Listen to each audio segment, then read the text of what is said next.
My name is Pastor Deba, and you are watching to the Atypical podcast, which I'm on today. It's going to be a beautiful one. There's a lot of knowledge in here, a lot of, theories, maybe conspiracy theories, who knows? Maybe they're not theories, they're just conspiracies. But, there's a lot of knowledge that's here that's going to be beneficial to every single person, listening. And I think that you'll be improved. This is going to be a conversation that's worth it. So yeah, wherever you are, make sure that you let us know what you think. Let us know your thoughts, your comments, agrees, disagrees, whatever it is, and don't forget to like, comment, share, and especially subscribe.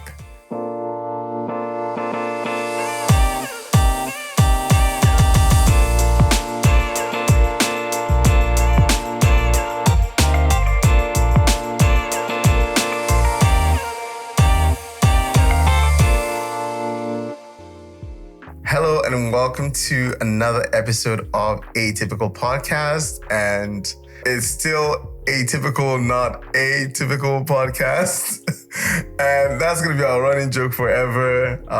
And it's cool that it's catching on now. Actually, it's catching on. So it's your host, Deji, and I'm here with a very special guest today, Pastor Deba. You want to introduce yourself? Yeah. So my name is Pastor Deba. I'm from the United Kingdom.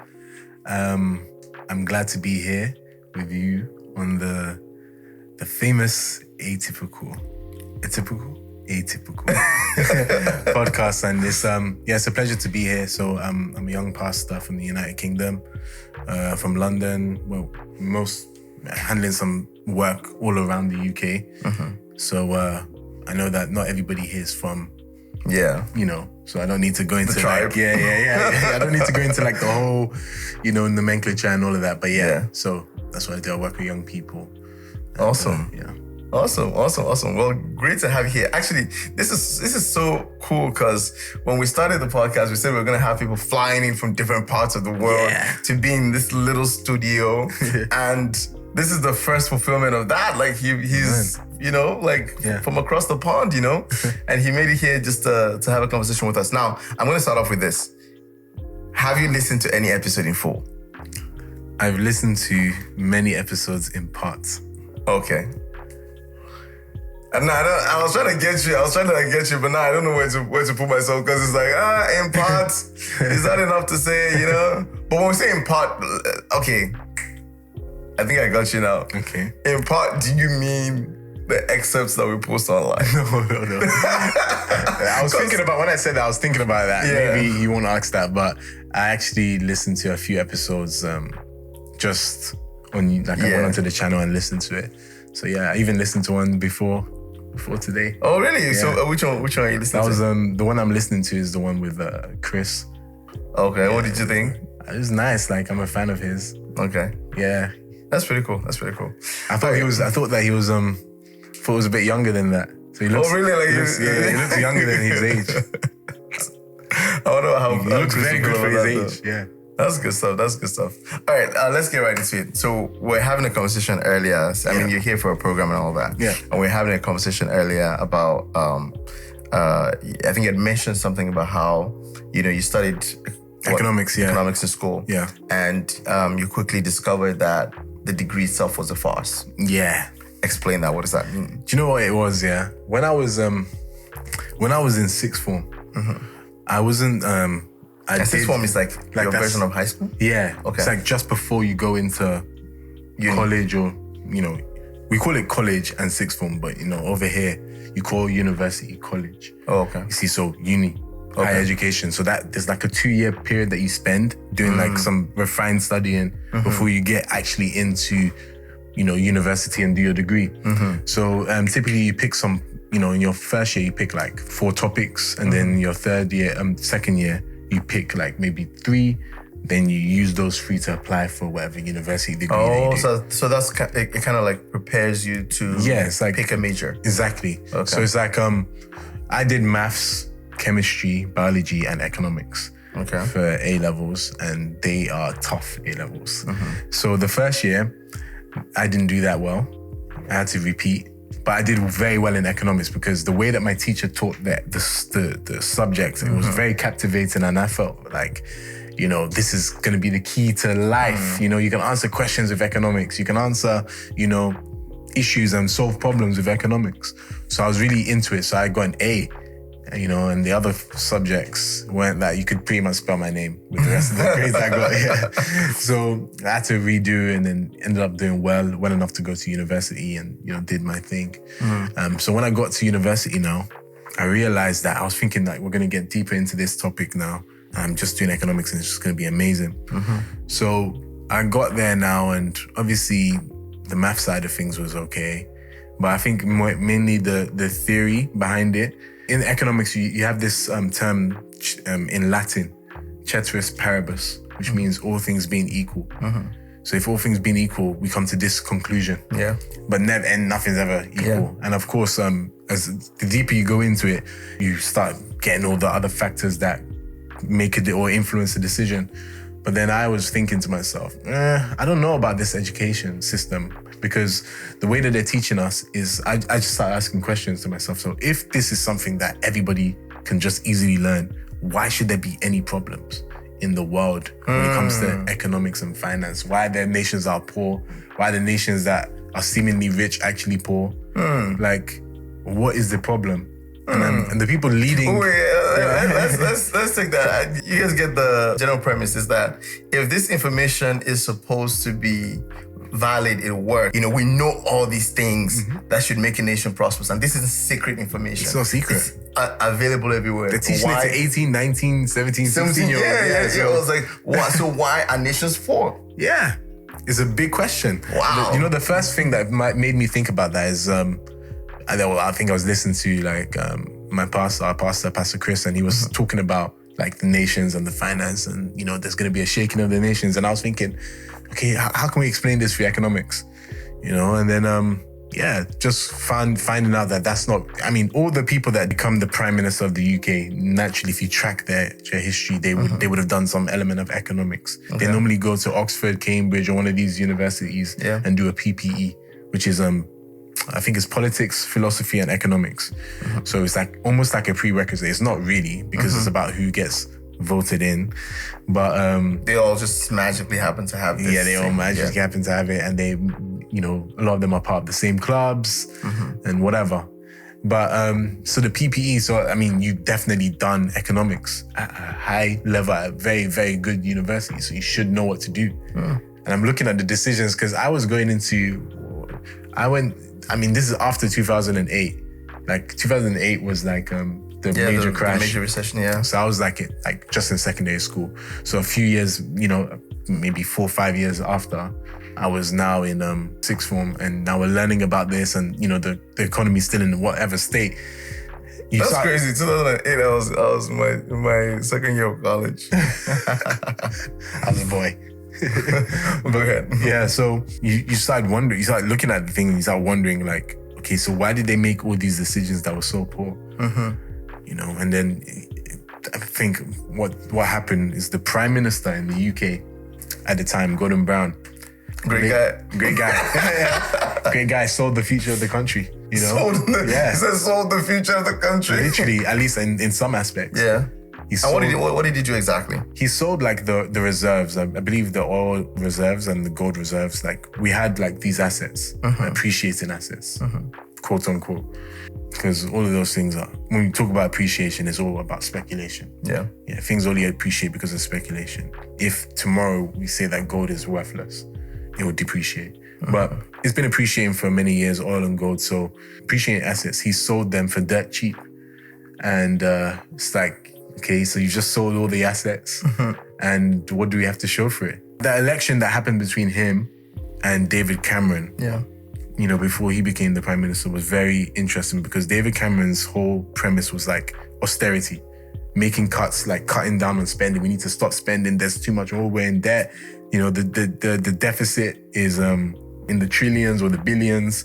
We can't be spending what we don't have. He went on that. And Gordon Brown's mindset was more of like, we need to spend a lot more so that we can invest in the nation and let the growth happen from there. And in economics, that's almost like, is it supply side interjections or something like that? So there's meant to be like a transmission through the economy. So, okay, you inject the cash at this point. Yeah. And then somehow it makes its way back into having economic growth for the nation.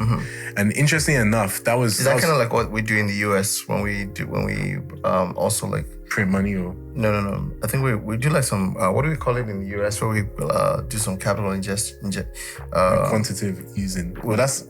There's a name for it when they, give banks money. Yeah. And not just banks, actually. They did it for investment banks, during the whole 2008 recession period. And they gave some industries money. So I guess, it's not stimulus. That's the one that different one. Stimmies are for people. I don't know, maybe it's a version of stimulus, but yeah, I get it. Yeah. They governments do that. They kind of like, the way they kind of do it is by, I think, I need to remember all of these type of things now, but I know that they buy some sort of financial asset or something. Yeah. Like maybe a bond, they start buying bonds, off the banks and stuff like that. So I'm almost giving the banks money, and then the central bank starts printing money and then injects it into the thing. So, and generally speaking, so the point is that these things don't work, and you discover that they don't work. They don't work. And then you're asking yourself, what is the point of this degree? Did you drop out? No, I wanted to drop out. No, I felt like dropping out. Yeah. But then I was asking myself many questions. I was asking like, what my pastor was gonna say. Yeah. What my dad gonna say. Yeah. So I was like, yo, I actually kind of need this degree. So, because at some time I was just like, I don't care about this thing. I used to tell my friends like, this thing is fake. The education system is rigged. It's only just there to make you think a certain way. I was saying all of that. Yeah. And then I was like, yo, like I actually need to just do my work though, because I need to get the degree done and dusted. Yeah. At some point you wise up and you realize that you're like, this thing. I mean, I think it's not valuable. It's kind of like how people will say, calculus. Where in my life am I gonna ever use need? it? Do I dx yada yada? Yeah, bro. Like, put your head down and do your thing, right? Do your thing, learn it. But it's interesting that the fact that it's something that a system, because education is important. It's just a matter of how. You have to be able to see, because from uni, I was able to see what real education actually was. Yeah. And that is the ability to find things out and ask questions. Yeah. And derive answers. Let's kind of like zero in on that, right? You said education is, I'll kind of rephrase it, is intended to give you the skill and the ability to find information, to reason things out, and to question things, to be like a critical thinker, to critically think, But interestingly, it's like the reverse is what happens when people go through the, what's popular in most places. Like most people do not come out with the ability to critically think. Yeah. In fact, you're not encouraged to critically think in many parts of the world. And some people argue, and I was telling you this, some people argue that it's intentional, that it was by design, because someone said something to the effect of like they needed a certain number of factory workers. They needed a certain number of, so like they need for the economy to run, they need a certain number of people at different levels. And those people cannot be the kinds that challenge authority. They can't be the kinds that challenge processes. They all have to be. And someone decided actually, or a group decided that that's what's best for the nation, in the sense that it's a school of thought. I want to say it's a school of thought. What I'm trying to say by that is I don't agree with it, but I understand it. Yeah, it's a worldview. Yeah, it's a view. Yeah. So they have this idea that, some people have to be in a certain place. So for the most part, the education system really raises workers. Yeah. It raises like people to fill particular roles. If that was a problem alone, that would have been fine. The problem now is that it now filters into even our personal lives. Yeah. How we handle like our health, our feeding, like just how we do life in general. We just are not trained to critically think. Yeah. And I think that nations need to start taking that seriously if they want a future for their nation.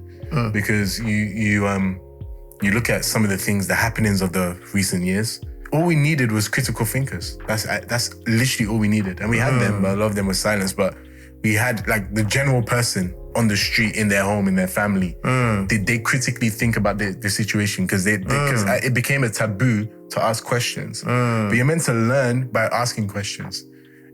I mean, anything evolves by asking a hard question and testing what you believe. Anything evolves, like technology evolves. We're using this mic right now because someone asked a question. Yeah. Would it work if we do X, Y, Z? Yeah. They tested it and refined it to the point where they get this product that's actually very good. You know, that what you mentioned right now, that was the biggest red flag for me in COVID. Yeah. Because I also went through different phases in COVID. I can't even lie. I went through different phases. You know, of course, thank God for, you know, the man of God and, you know, what that's what rescued us. Because, you know, I always joke that, you know, we say what we say now and we say it, you know, like with our chest, right? But if Pastor didn't do what he did, we didn't say it. I don't know where we'll be right now. Would have been, you know, quadruple vaxxed.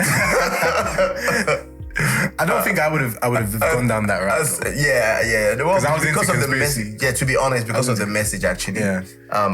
Even beyond the message as well, because the message as well gives you a mindset. Yeah. Gives you a spirit, gives you a way of thinking. Because before we even heard, funny thing, I want to interject there because you're right. I think I should, you know, actually take that back because Pastor had prepared us. Yeah.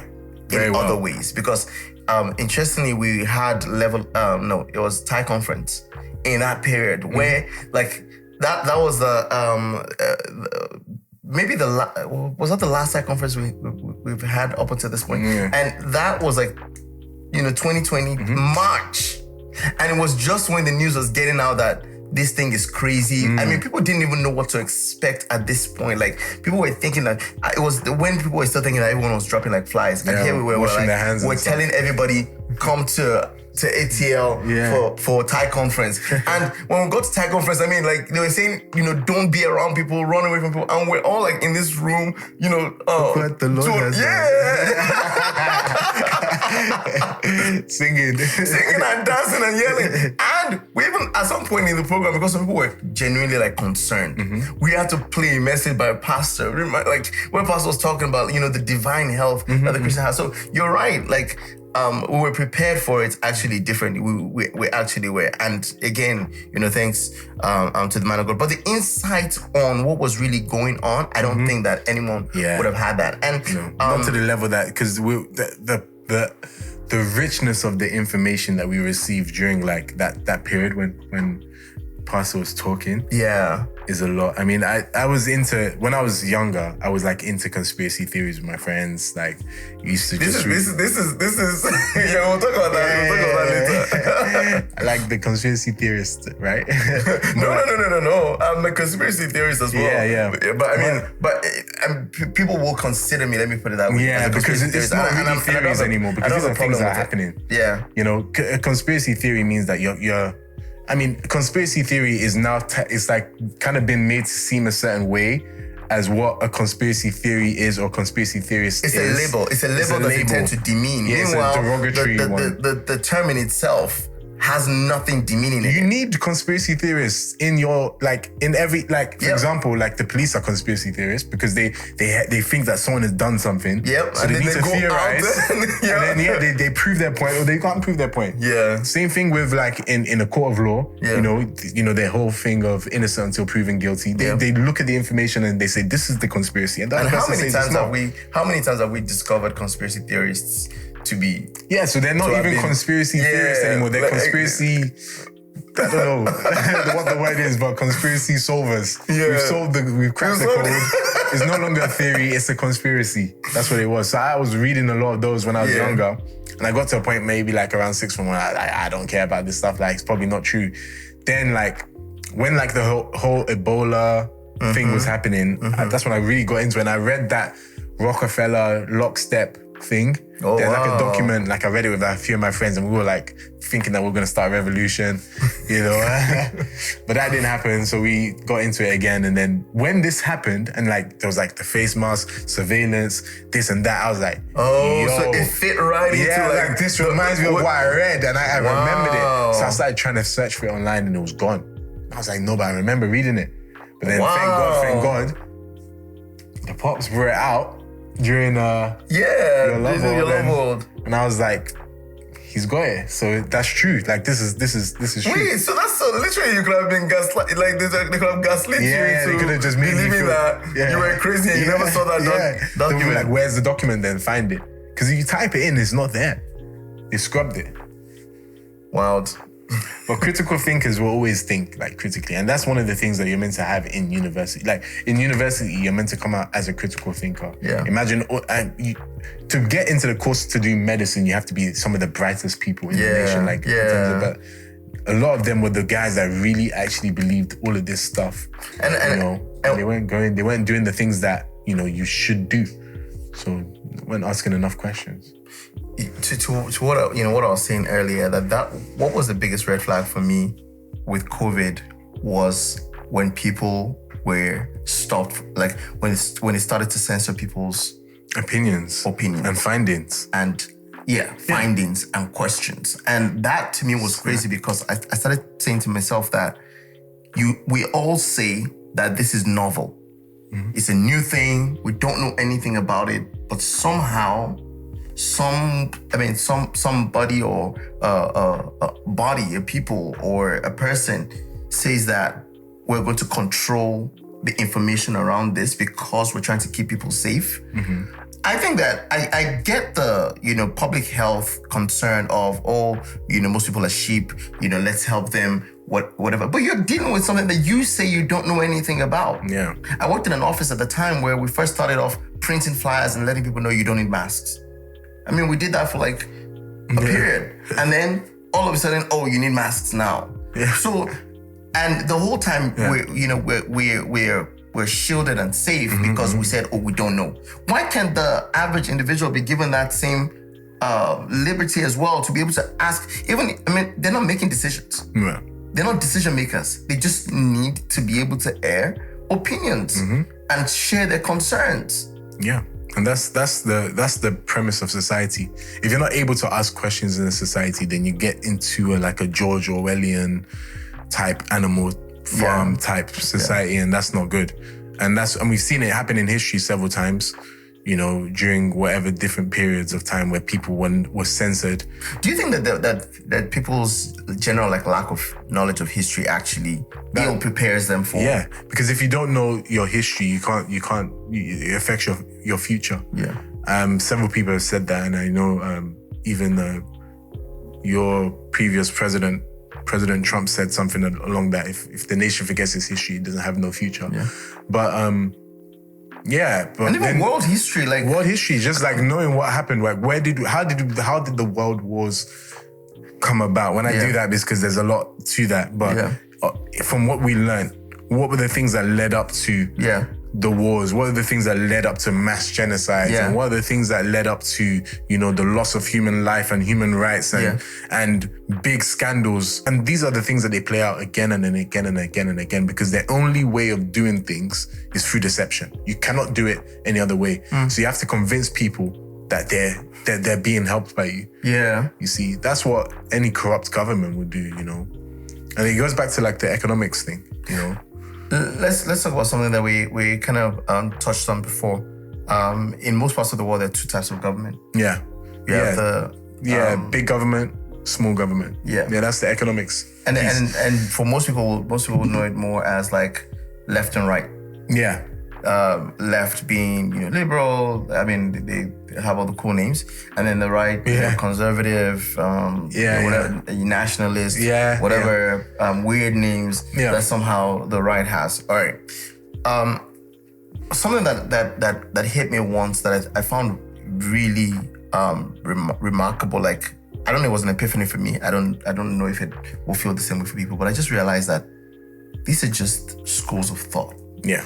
These are just two, of course, there's something deeper to it, because when you get into the spirituality of things, you start to unearth the underbelly of it. But just on the surface level, these are just schools of thought. They are patterns of thinking. Now, why I say that is because it's so weird that especially in America, the left builds a religion around their leftism, much like the right also builds a religion around that.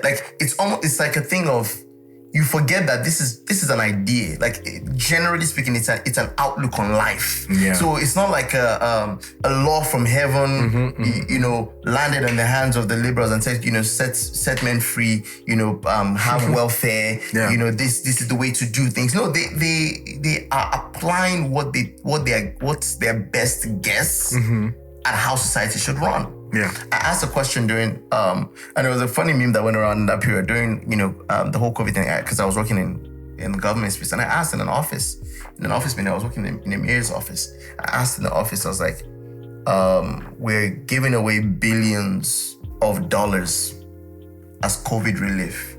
Where is the money coming from? Yeah. Like, you're talking about a nation that's in debt. Where is the money coming from? Like, where are you getting the money from? That was one of the craziest things during that period, because I remember we had a Prime Minister, Boris Johnson. They said the country don't have money. Then I see him next week saying that we're giving 40 billion or how much billion to the vaccine efforts. Or, you know, and you're like, yo, do you have that money though? And then America goes and a different subject matter now, pumps billions into Ukraine. Yeah. And you keep asking yourself, like, what exactly? Like, it's bad. These are bad guys. Like, what is going on? Yeah. And the average person is not equipped, and that's what we're talking about. Yeah. It's not even equipped mentally, because think about it. Right. When we went to school, and it's even worse in Africa. Yeah. If you went to school, I'm saying this to the camera, and I'm like, I have to talk to someone. If you went to school and much of your education was in the African environment, I highly, highly recommend that you reteach yourself. And reteaching yourself has to be intentional, because what has happened to you from primary school up until university is a wiring. You've been wired.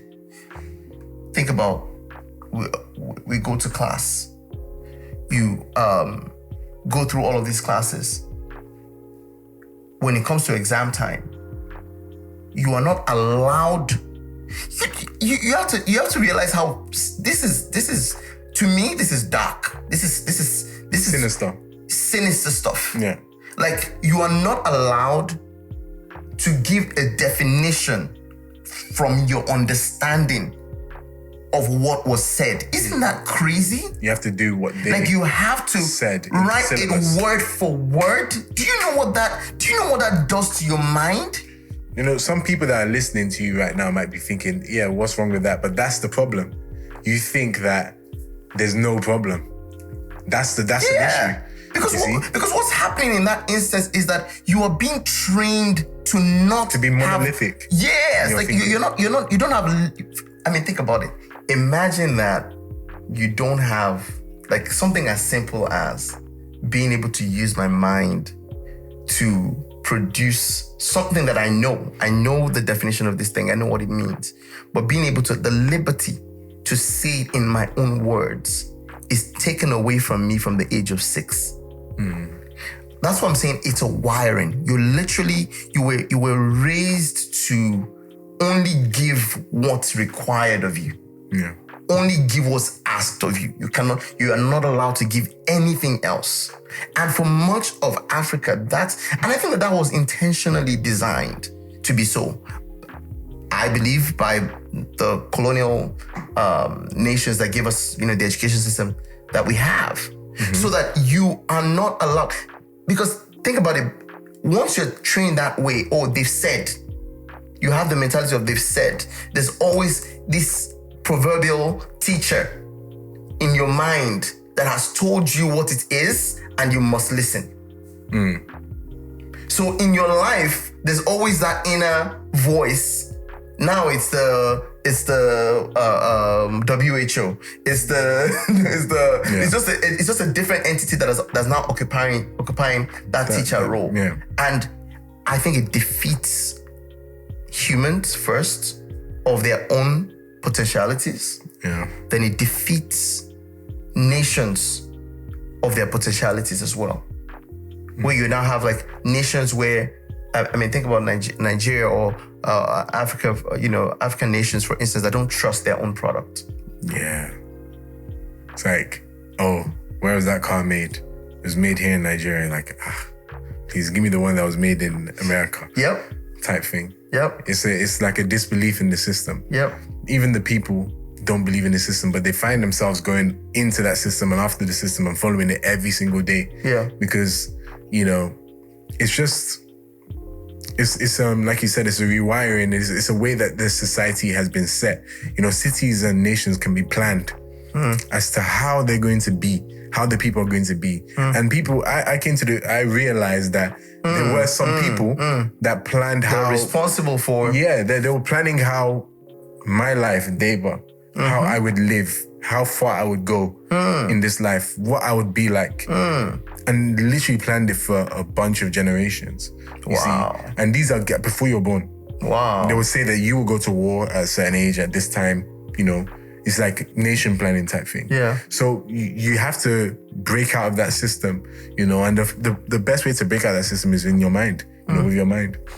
The person that becomes born again and becomes a Christian is literally you're at the liberty to be whatever. I mean, it's not even actually limited to Christians that, you know, at the liberty of being wherever you are. But in Christ, you've been given everything. Yeah. You see, the Bible says that, you know, as he is, so are we in this world right now. Yeah. You see, so we're not people that should be okay with bondage. And I think that Christians are not taught just as much as conservatives, the right-leaning side of society. Yeah. They're never really taught how to fight and win, how to make what they believe, you know, come into fruition. Whereas the guys from the other side, they planned this out for ages, like, you know, we're going to be doing this, that. So it's almost like we're fighting back. Yeah. And it shouldn't really be like a fighting back. We should be establishing our thing and what we think. But, you know, some nations do have it a different way. You have some Islamic nations that you can't go there and tell them what to do. Yeah. They're just not going to stand for it. You know, while you're talking now, there's a quote from, I believe this is from the book of Exodus, that got a hold of me in like a very interesting way while I was reading it. And because I was just like, man, like, isn't this like most people? This is what the Israelites said. And this is how a lot of people are wired, you know, to think. It says, it is better to be slaves than corpses in the wilderness. Yeah, that's bad. And guess what? They end up being corpses in the wilderness. Corpses in the wilderness. Yeah. Because the thing is, it begs the question, why do you think that you're going to be a corpse in the wilderness? Who told you that you're going to be a corpse in the wilderness? Why did your mind go and stop there? Isn't there any other options? Yeah, there are no other options, especially given what you've seen. Exactly. You just came, like, you walked through the ocean on dry ground. You should believe that anything is possible by then. At that point. That's why I can understand. Like, you know, sometimes, and try not to be hypocrites with this, right? But sometimes you read about the Israelites and you're like, yo, these guys, like, why are they acting like this? Yeah. You know what got me? When I was reading it, like, these guys, they are stiff-necked. Yeah. What got me is like when Moses goes to it, like he's having the best time with the Lord, like, comes back down. These lot are naked, running around. They've melted all the gold that God gave them and created a golden calf and they're worshiping it naked and stuff. And Aaron was amongst them. Yeah. And you're like, bro, like, what are you guys actually doing? But you know what's crazy to me? That story is a part of it that I didn't, and we'll get back to the subject. I think this is a bit of a diversion. But it was funny because before Moses saw the thing for himself, he literally like defended them with his life before God. Because God told him what was happening. God was like, these people have gone, you know, they're doing whatever. And he says, no, God, no, you can't destroy them, you know, just wipe me out from your books. If you're going to destroy these people, yada, yada, yada. So he intercedes for them. And the moment he sees... breaks the tablets. The guy's like, I'm done.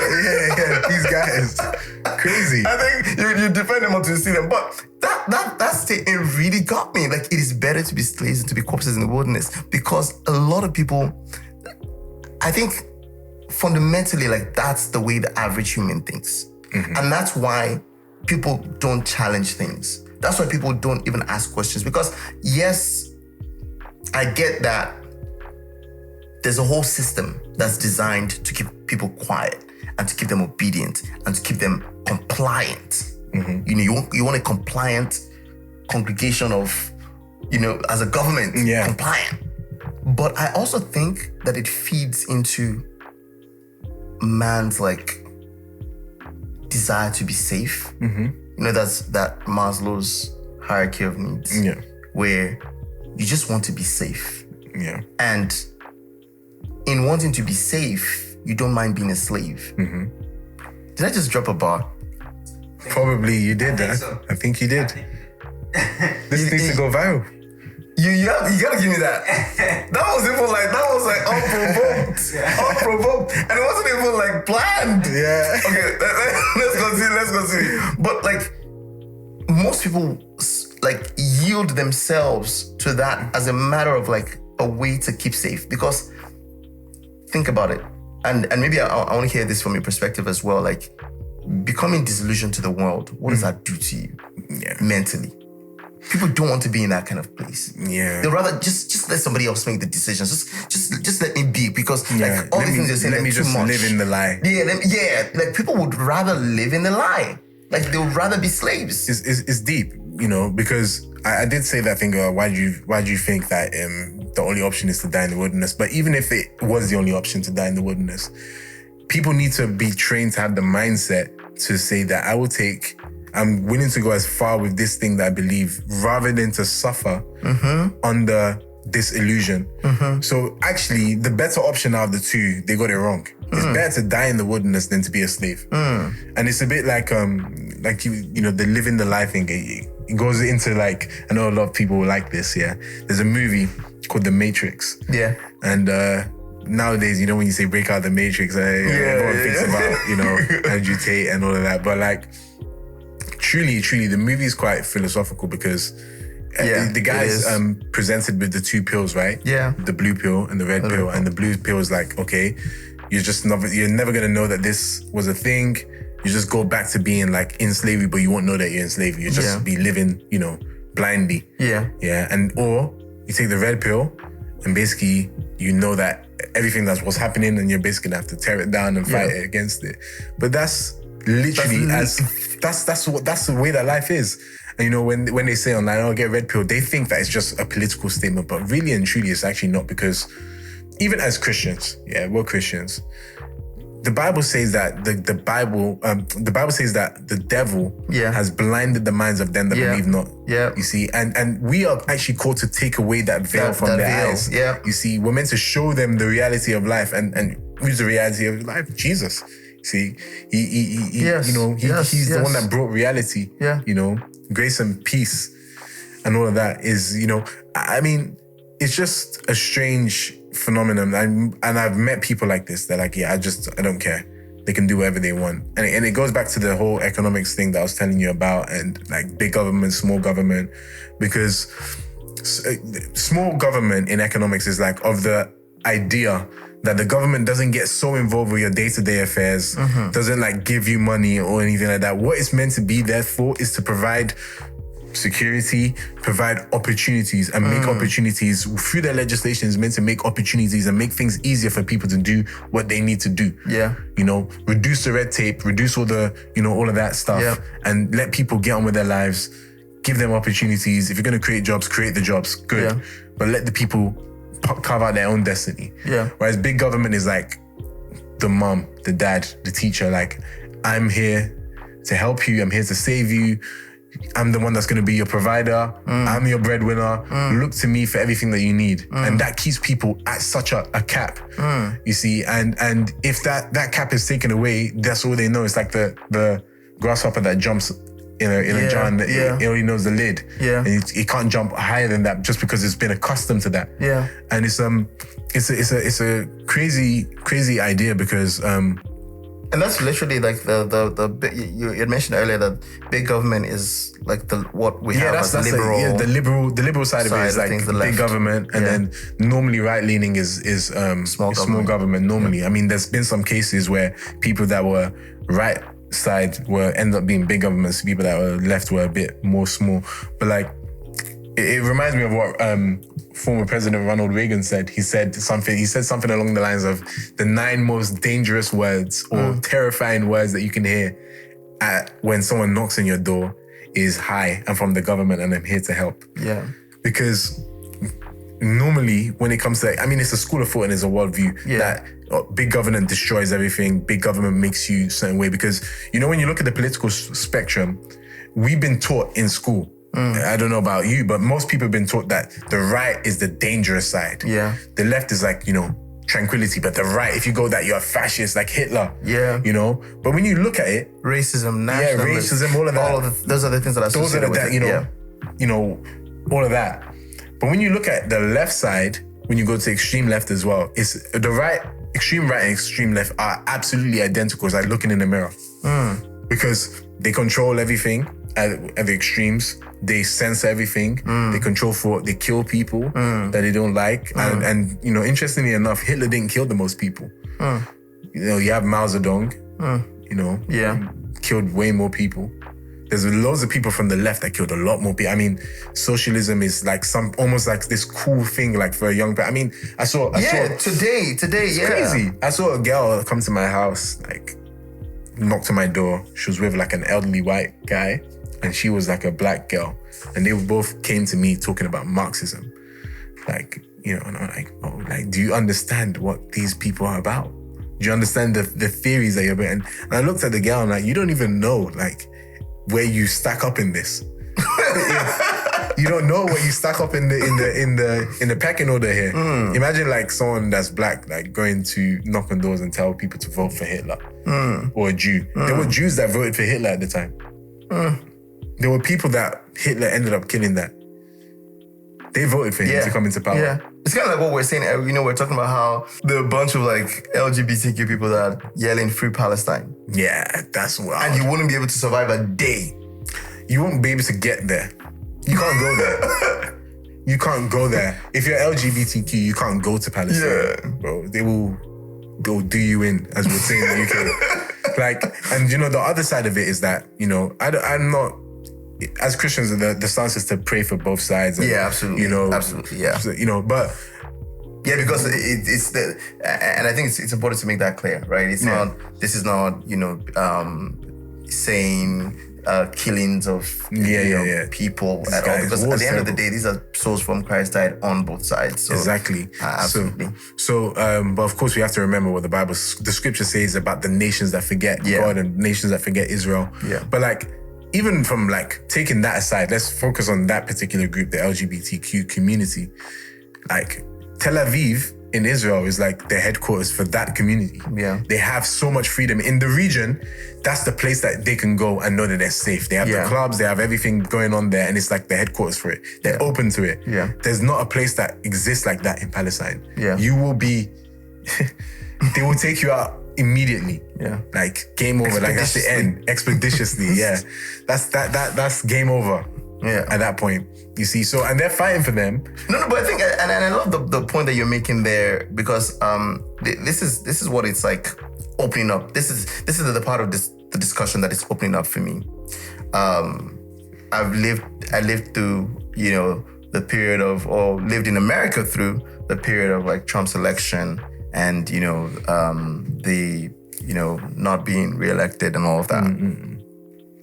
And I found that like people don't think about government from this perspective that you just described.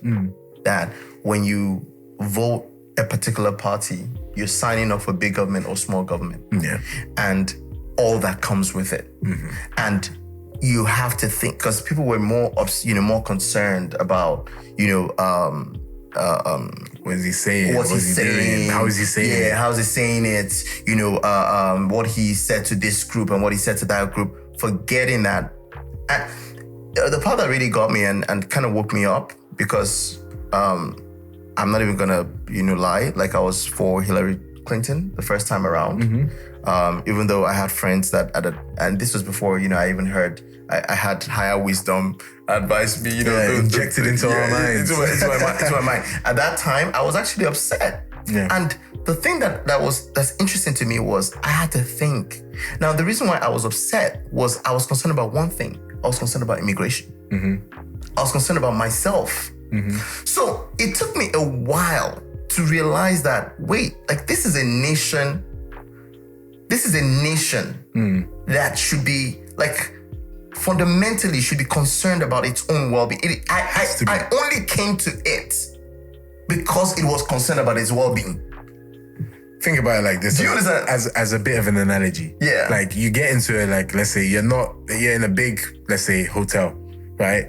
And you have to do all your checks to go in, and it's like when they say, oh, you come to this hotel, you can enjoy yourself, then you realize that after some time, you paid loads to get in here. You have to do whatever you need to do. Then you realize after some time, they're bringing in like ex-convicts and ex-criminals and, people that are homeless and all of that into the hotel for free. And you know that they're all armed. They could be armed and everything like that. And then maybe a few things go missing here and there. You're going to be like, I'm out of here because like, where's the security in this place? You see, but that's how nations are as well. You can't just you can't just think that it's okay for that there's been no scrutiny whatsoever. And they've brainwashed people to think that it's a negative thing. Yeah. Because the UK is not like that. You can't just walk into the UK and think that And the point that I even wanted to make with that is this, right?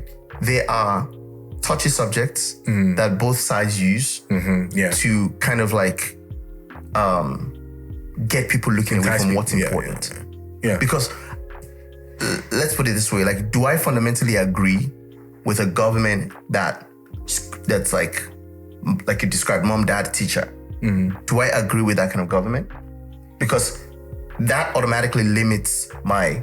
And there's some that it's just, like we said, schools of thought. Yeah. There are people that agree with that no human... there are people that say nobody should be a billionaire, which I fundamentally disagree with. Yeah. But that's me.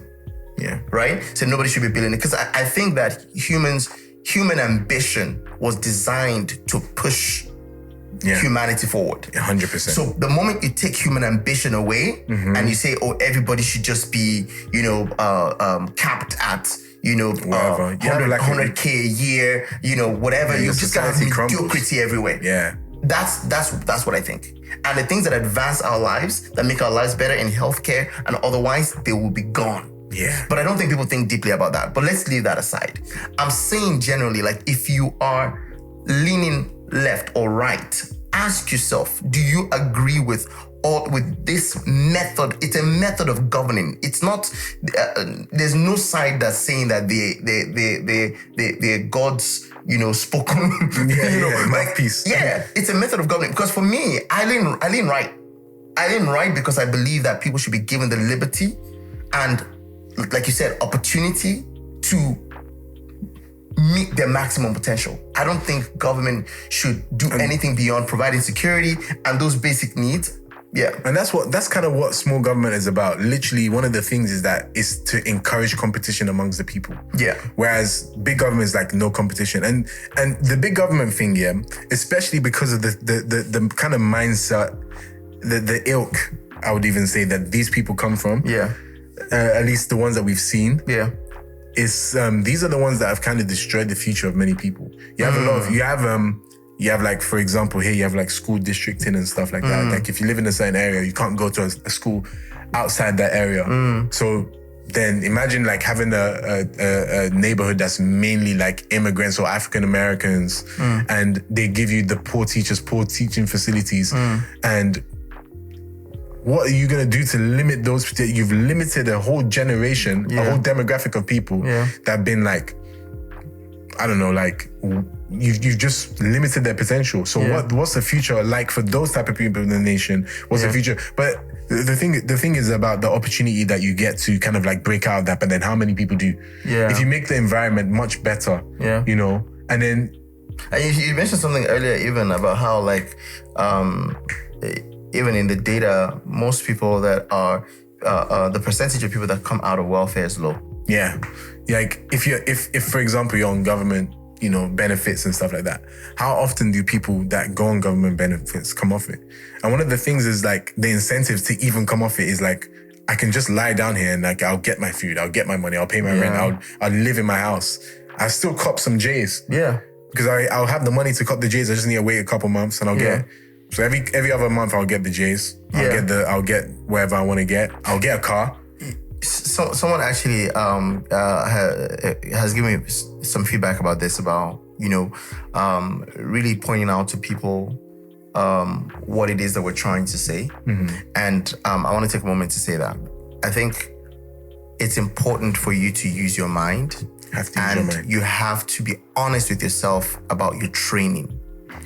I had to be honest with myself that, up until that whole Hillary Clinton thing, I had to think deeper and ask myself questions about nationhood and how nations work and how nations run. And if it was in the best interest of America to have elected, to have elected her, like, would have been in my interest, or would it have been in the nation's interest? And that's a completely different ballgame. And I found that also very interesting for me, because being from an African background, we are naturally right-leaning, but it just so happened that many of the people that I was around were now leftists by virtue of maybe one thing that's of concern to them, not minding the other things that they disagree with and that don't go down well with them, but that one thing that they disagree with for their own selfish ends now makes them switch all the way. And switch all the way and now accept, because you have to realize that you're accepting with that switch. It's a package. You identify with it. Yeah. It's like, I remember, look, my dad was like becoming like very left, and I was like, yo, like, do you realize what you're standing with here? Like you're not our generation, you're an African, Bro, like, you don't believe in the stuff that they believe in. This isn't you. Like, you don't believe in it. Don't lie to yourself. Don't lie to yourself. Like, you've been kind of like, because what a lot of people find is that they've been brainwashed by media, social media, whatever it is. And those things are heavily controlled. College campuses, university campuses and stuff like that. Absolutely. One of the things that's beautiful about the UK, people can just, in the UK, people mind their own business until you get into our business type thing. Like, a lecturer can come up and be like, there's no Christian, there's no Jesus. Someone will be like, who do you think you are? In the lecture hall, someone will stand up and be like, who do you think you are? Saying there's no Jesus. Do you understand? Like, it's one of those things. Like, and that's why I never really thought the whole, like, there's a conspiracy, not even a theory, there's a conspiracy to kind of like brainwash the younger generation when it comes to like gender and, all of that type of stuff. Like, I really didn't think that would, like, we're starting to see some of it, but of course we're pushing and praying. But I never really thought they would take very much ground in the UK, because like the geezers. What does that mean? It's like Geezer's a guy. It's like a dude, like a bloke. The Geezers will not stand for it. Like the football fans, they won't stand for it. Like, bro, like, don't. What are you talking about? Like, who do you think you are? Trying to come over here and tell me, that type of thing. Like, they will literally just say it. Like, I've seen videos of a guy that just walked into the school, like a British guy, and they were all trying to stop him. They were doing like all this, like, what's that RuPaul guy? Drag? Yeah, they were doing the drag thing there, and he just walked into the class, like in the school, and was like, yo, this show's over. Like, show's over, type thing. So it's having but it goes back to what we were saying about being critical thinkers and questioning things. Like, is this thing okay to happen? They're saying it's okay, but which you have to ask yourself, which side of government, or which type of government, or the people in government, what do they believe in, and what are they saying is right? Are they saying the wrong thing is now right? Who are the guys that are saying that that promote liberty of speech and thought? And who are the guys that are closing it? Because the guys are saying that they're liberals. They are the ones that are closing. They're the ones that are closing it. Liberty of speech. Exactly. They're saying that if you don't think like us, for example, the whole concept of like, churches have to accept like gay marriages, for me, is like, to please one side of it, you've disenfranchised the other. Why don't you just separate it? Like, you do whatever you need to do there, and the Christians can just be Christians as they believe. You can't say that. That's literally what I said to someone a while back. Someone asked me a question like this, I think when we were in school. I said, I can't really, because it talks about like the economic disadvantages that gay couples have, yada yada yada, by not being recognized or whatever. I said if you want it that bad, the nation already made like civil union or whatever things available to you. Making that now, like forcing that into the structure of the church and of Christianity that completely opposes that is like. Why do you even want it anyway? Like, why do you want to stand with the guys that apparently don't believe in what you're doing? You know, it's a bit strange. Why do you want their affirmation? Yeah, why do you want their affirmation? What do you want their approval for? It's like, there needs to be thinkers until they conform to your thinking. Yeah. Yeah, I feel like there needs to even be thinkers in there, because I've even seen some people that in the LGBTQ, they're even thought like they're thinkers as well. Like, why are we trying to blah blah blah blah blah? But it's just like going along with what the narrative is the issue. That what I think we're seeing, and this generation that's coming up now, like the whole TikTok generation and everything, you have to be careful, man, because I saw a video about like how in TikTok in China, where it's actually from, they don't really, the algorithm's so different from the ones that they push like the other nations. Wow. They want the guys in their country to kind of see education, military stuff, like things that like promote like the mind to work. Wow. So they want to raise a generation of guys that are thinking that the most excellent generation. Yeah. And we're just like here like doing like dances and and doing the like, waist. Yeah, that waist thing, that waist thing. Like I see some guys rocking their waist like what is going on? When was it cool to rock your waist? It was never cool to rock your waist. Like what happened? Like when did this happen? Like when did this happen? I see guys rocking their waist like since when? I saw like there's a guy someone doing it right here.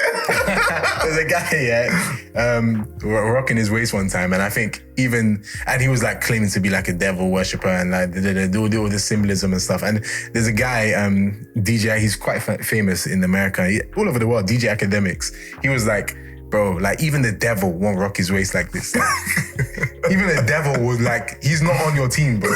Even he's like, yo, like you're taking it a bit too far. Like, rocking your waist like that, So, but the all jokes aside now, there's a control of the mind in a particular direction. Yeah. Whereas, it's quite interesting. I remember listening to like a teaching by our pastor, and he was speaking about what he did for his degree. Senior dissertation. His dissertation. And the title of it was like how architecture affects human behavior or something like that.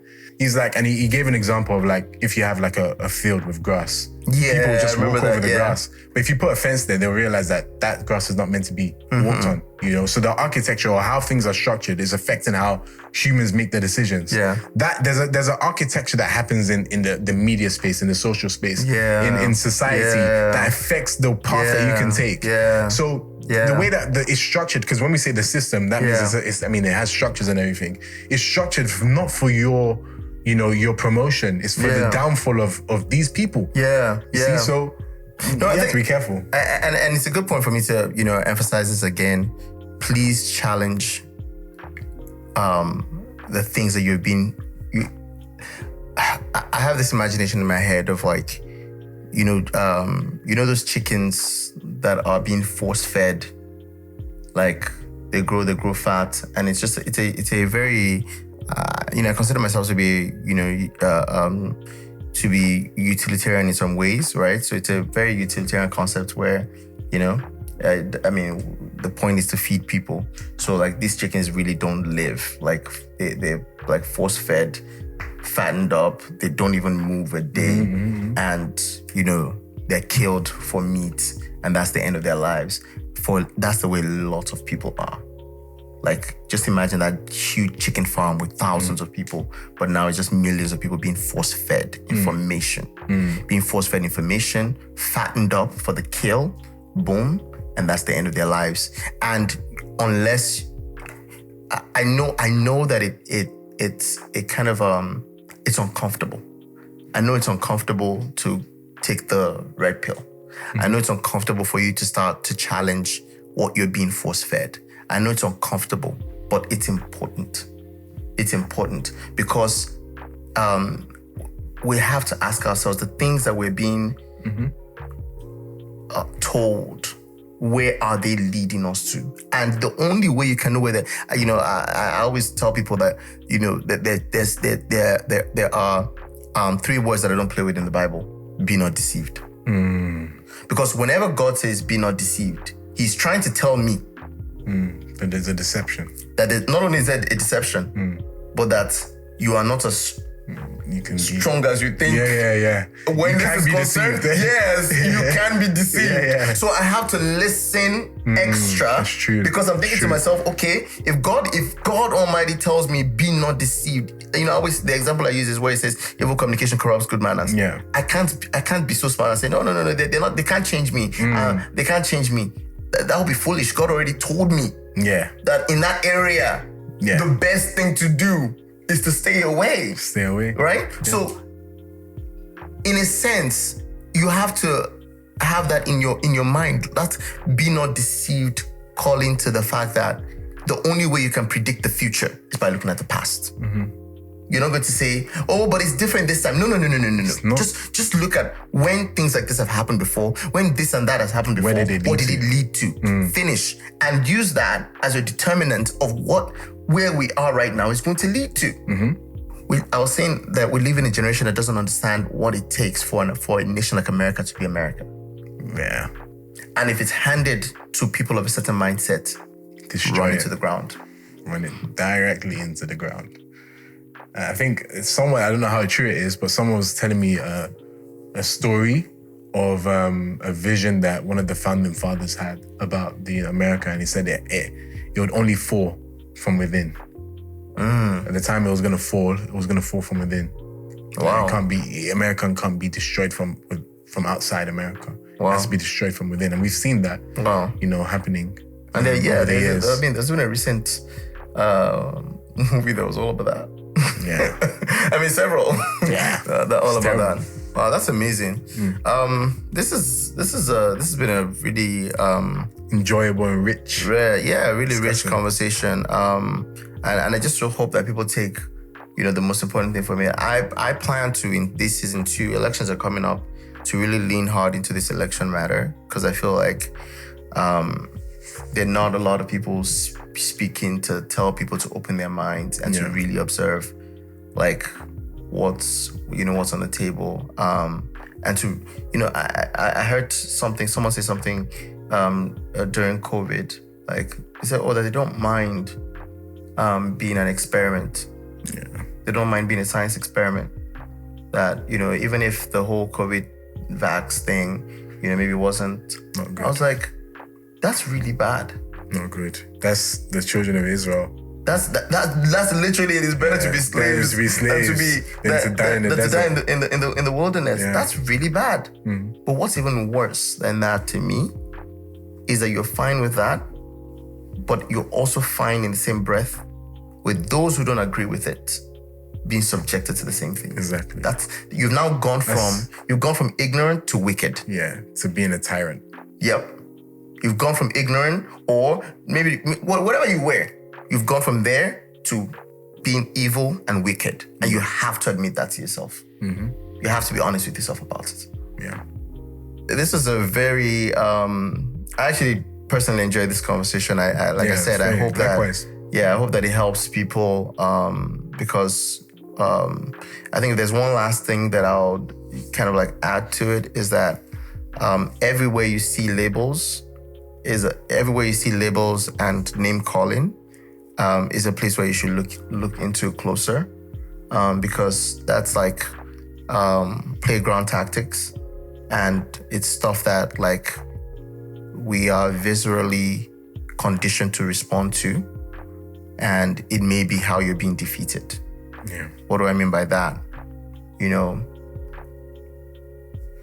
Conspiracy theorist. Yeah. I've owned it. Right? Bigot. Or whatever, like these names that people come up with that you don't want to be called because of anti-vaxxer. Because of what it kind of suggests and where it puts you in the playground. Yeah, listen, what I'm saying, this is someone has a book on this. I don't know who it is, but I'm sure someone has a book on this. Playground tactics, because it puts you in a certain part of the playground. So it kind of like works on your most basic need, your childhood, like that inner child of yours that does not want to be in the corner in the playground. It works on that psychology. So immediately you're like, no, I'm not an anti-vaxxer. Why? Because you want to play. I'm not a conspiracy theorist. Because you want to play. And that's like your inner child manifesting. Guys, this is free therapy psychology. Like your inner child saying, I want to play. Don't put me in the corner.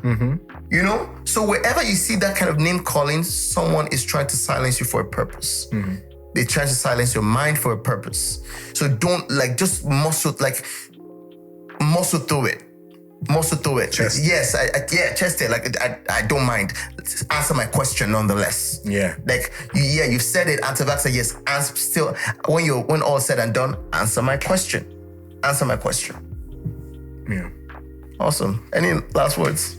Yeah, I'll say, first of all, thank you very much for being a part of this show, this episode. But what I'll say to everybody is like, you have to ask questions.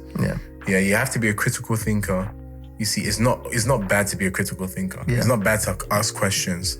You know, don't let society run you, and believe that you can be a difference. You know, people also are challenged with the thought that even if I do know the truth and even if I do say something, it's not going to change anything. Well, throughout society, there have been, throughout history and society, there have been examples of those that stood up and changed things. Yes. Do you understand? So, like you were saying about history is important. Yeah. Look at those that did, you know, that took a stand. And you know, today, in this day and age, is that people, we call them the silent majority. That silent majority is also an inactive majority as well. It's just about taking steps, taking actions, even if you don't want to be in the news or be at the front of a newspaper or do whatever, like go to court. Pastor's been saying it, you know, go to court. Take people to court, sue people for saying things that are wrong. Sue people for, you know, because a lot of these things we can prove to be disinformation. And now that even as a term has been used to kind of like, it's for the right-leaning people, the conservatives. But actually, last example, Dr. Fauci came out and said, the 6 feet rule wasn't really a thing. That's like, social distancing was a thing. Who's going to sue them for that? You know, that was that they disinformed. Because at the time, they it wasn't a misinformation like, sorry, you made it. It was intentional. They knew that they knew what they were wrong. And they still said it. And they published it and pumped billions of taxpayers you know, money into it. And they were counting on us to do nothing when it all comes out. Because it has happened in the past before that and people figure stuff out and people don't do it. You know, like people figure stuff out like, it's past now. So they were counting on that. And that we can't allow that to run. So someone has to do something. Someone needs to take somebody to court. Somebody's going to jail. And you know, we have to be kind of like have to be trained to fight and to win. You see, make sure that you do. Guys, you can follow Pastor Deba. You're at Deba West. Deba on all platforms. King's Chat. I'm Rivers of Grace on King's Chat. Okay, it's Rivers of Grace on King's Chat, and then other platforms. Instagram is Deba.West. Twitter, I don't really use it. It's there though, Deba Rabba. I think Dia Rabba. I don't know. I didn't even remember. Why do you have like different names? I probably need to make it like synergize, right? Synergy into this, but mainly Instagram and King's Chat. King's Chat Rivers of Grace. That's the main one. Instagram, Deba.West. Awesome. Man, this was so good. Guys, make sure that you like, you share, you post your comments. We really want to know what you felt about the episode. If you disagree, the parts that you agree on, we're completely fine with it. And this has been another episode of Atypical Podcast. You can find us at atypicalpodcast.show on all social media platforms. And you can also reach out to us, hello@atypicalpodcast.show. And the website is atypicalpodcast.show. And that's .show, not .now, not .com rather. Thank you so much for watching or listening to this episode. And until next time, God bless you. God bless.